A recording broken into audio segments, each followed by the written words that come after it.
America Iran या युद्धाची झळ भारताला गेले 3 महिन्यापासून भेडसावते आहे.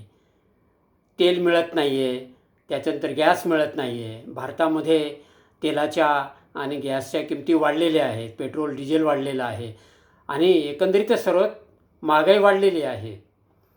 दुसऱ्या बाजूला थेट हल्लासुद्धा होर्मुझची खाडी समुद्री धुनी जी आहे, जी सतत चर्चेत आहे, तिथे भारतीय 3 जहाजांवर जवळपास लष्करी दलाकडून, अमेरिकेच्या लष्करी दलाकडून हल्ले झालेले आहेत आणि 3 भारतीय खलाशांचा मृत्यू त्यात झालेला आहे.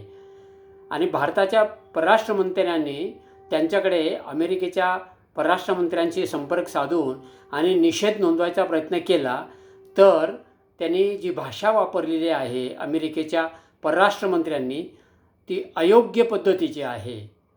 त्यांचं पहिलं तर त्यांनी धुडकावून लावलं, आम्ही काही तसं काही केलेलं नाही आहे, ते इराणने केलं असेल वगैरे असं. परंतु अमेरिकेच्याच लष्करी दलाकडनं तो हल्ला झालेला आहे, हे कुठेतरी सिद्ध झालेलं आहे.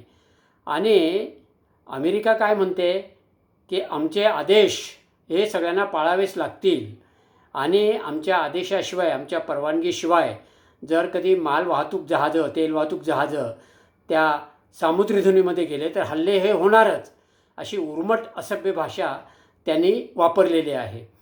म्हणजे प्रश्न असा निर्माण होतो की अमेरिका भारताकडे कुठल्या दृष्टीने बघतो, मित्रराष्ट्र म्हणून बघतो का?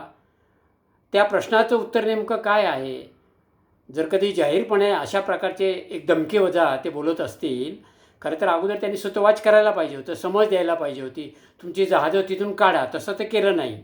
हल्ला केला, 3 खलाशी त्याच्यातले दगावले, भारतीय खलाशी. आणि वर भाषा अशा पद्धतीची आहे की आमचे आदेश पाळले नाही तर हे असंच होईल. म्हणजे याचा अर्थ असा आहे की ते भारताला मित्र समजायला तयार नाहीत. मित्रांनो, मला जे सुचलं, वाटलं, पटलं ते इथे मांडलेलं आहे. Doctor HM. खैरनार, चिंतन आणि मंथन यूट्यूब चॅनलला लाईक, शेअर, सबस्क्राईब करा, पुढे पाठवून द्या. जय हिंद, जय महाराष्ट्र.